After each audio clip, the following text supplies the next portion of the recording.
This is a real story from a friend of mine. It didn't happen to me, and I wasn't present when it occurred. For privacy reasons, I'll refer to my friend as Yancey. Yancey had an uncle who was very friendly and talkative. One night, Yancey, her uncle, and her aunt were hanging out together. It was around 12:30 a.m., and they were standing beside the road, just talking. Suddenly, without any warning, her uncle ran across the road in a frightened, panicked rush. He reached the other side, bent down, and picked up something, or at least that's what it looked like. His arms were open, positioned as if he were holding a person, but there was nothing there. Yancey and her aunt were completely confused. Everything happened so fast that they didn't even have time to process what was going on. Then her uncle sprinted back toward them, still holding his arms as if someone was in them. That's when a car hit him. He was rushed to the hospital and fell into a coma that lasted 3 to 4 years. When he finally woke up, he told his family what he believed had happened that night.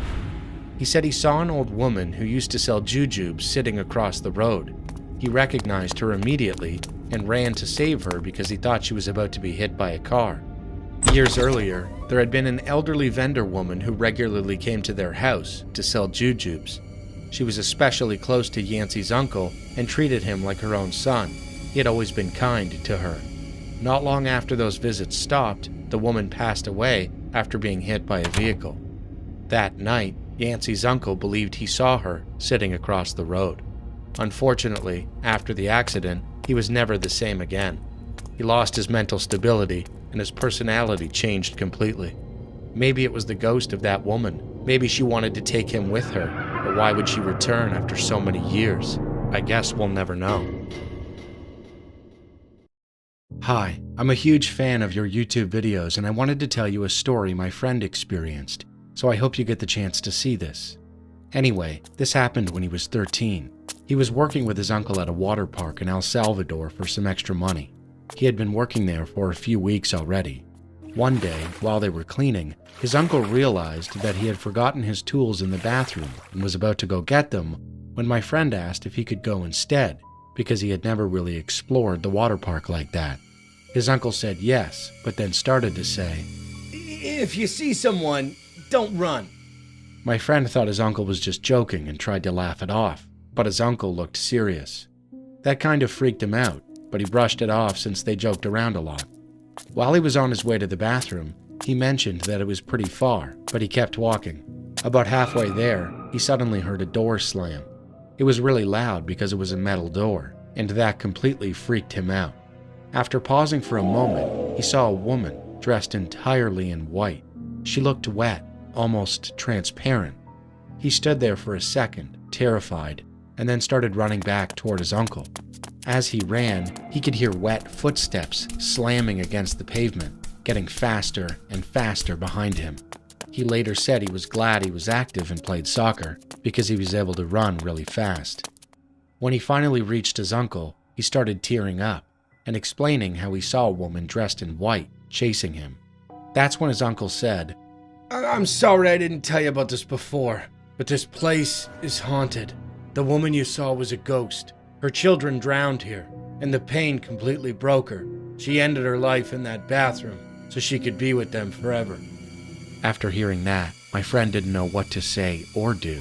He just stood there in silence. Because of that incident, he had to go to therapy, and even now, he's still afraid when he thinks about it. I have written to you before because I am a big fan of the stories that you cover. I shared my story about a weird man that I used to see at my grandmother's house, but back then I didn't share many details because I was scared. But today, I'd like to share the whole story with you. I'm 16 right now, but this story happened when I was about 7. I used to go to my grandmother's house a lot because she had 4 cats, and I loved to play with them. Almost every time I went to her house, there would be an older-looking man with long, white hair, glasses, and a brown cane with beautiful designs on it. He needed the cane because he had a limp in his left leg. My grandmother always used to talk with him over a cup of tea, but I was always scared of him. There wasn't anything particularly scary about him, but I disliked him for reasons I couldn't explain.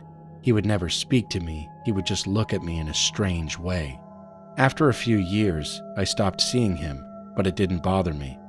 Only about 2 years ago, I asked my grandmother about him, and she said that she didn't know who I was talking about. I tried explaining to her how the man looked to jog her memory, but she still insisted that she didn't know him. I realized trying to remind her about him was pointless, so I asked my other family members about him, and they also had no idea who I was talking about. Finally, the last person I asked was my younger sister, who was 13 at the time. I asked her if she remembered him, and to my surprise, she actually did. But she remembered him a little differently. She told me she remembered him having a limp in his right leg, and that his cane wasn't made out of wood with designs on it. She said it was metallic, and she told me about one detail that I had tried to forget as a child. The man's eyes were always wide open, and they had a reddish color to them.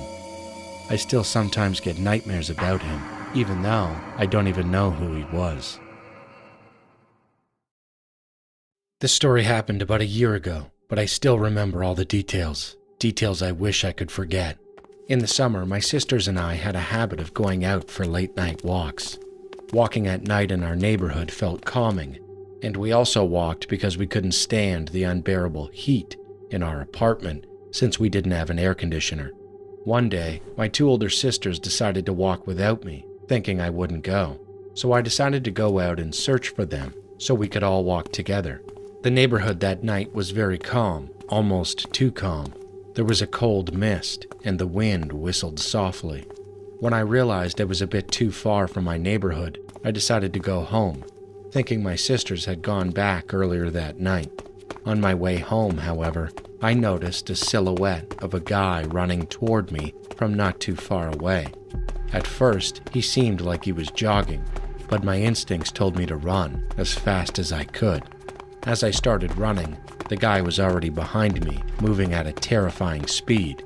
I started to panic. Fortunately, I was close to my home.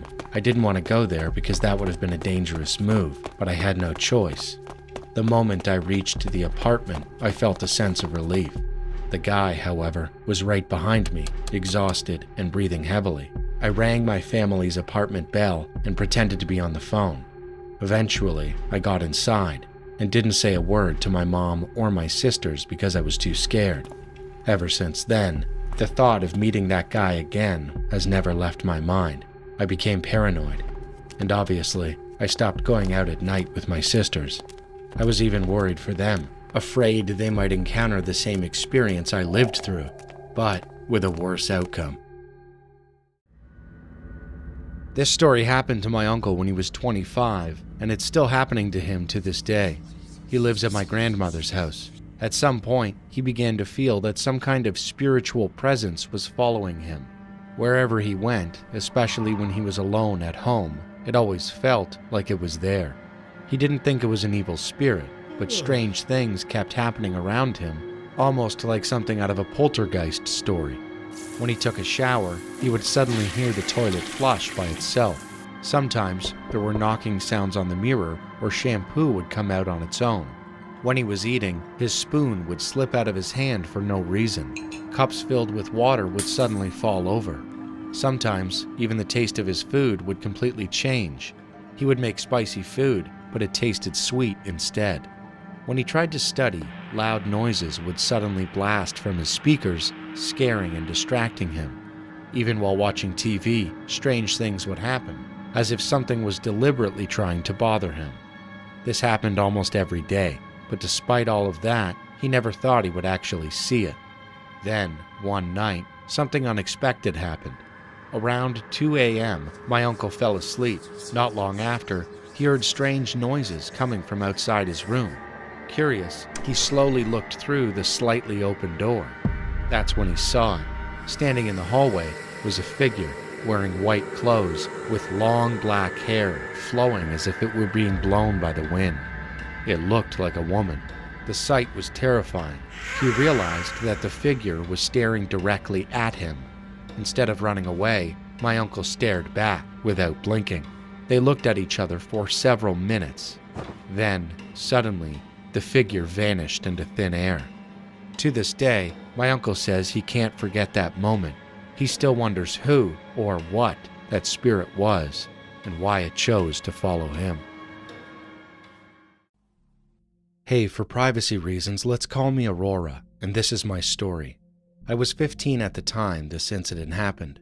To give you a brief background about myself, I lived with my parents and grandparents and was a high school student at the time. It was a Friday night, and as an enthusiastic adolescent, I begged my mom to let me stay up late since I didn't have school the next day. She agreed and said I could stay up until 2 a.m., no later than that. I was very happy because I had a solo movie night planned. I went to the kitchen, prepared popcorn, reheated some pizza, returned to the living room couch, and put on the latest horror movie at the time. I have always been a horror fan and was never scared of things like that. The movie ended around 1 a.m., and since I still had time before bed, I started watching some YouTube videos. After a while, I heard some rustling sounds coming from the kitchen. Thinking it must be my mom, probably getting water, I didn't think much of it. Before I continue, let me give you a bit of detail about my house. My living room area was right after the main door, and the kitchen was right behind the sofa. It was a closed kitchen with a door-like entrance. Suddenly, I heard a faint voice calling my name. Thinking it was my mom calling for me, I turned around and noticed that the kitchen lights were off, which was odd considering my mom is very scared of darkness and things like that. Before I could think any further, I saw my mom's hand protruding from the entrance of the kitchen, gesturing for me to come to her. It was more like a faint shadow, but I could tell it was my mother because of the rings on her fingers. She loves wearing rings.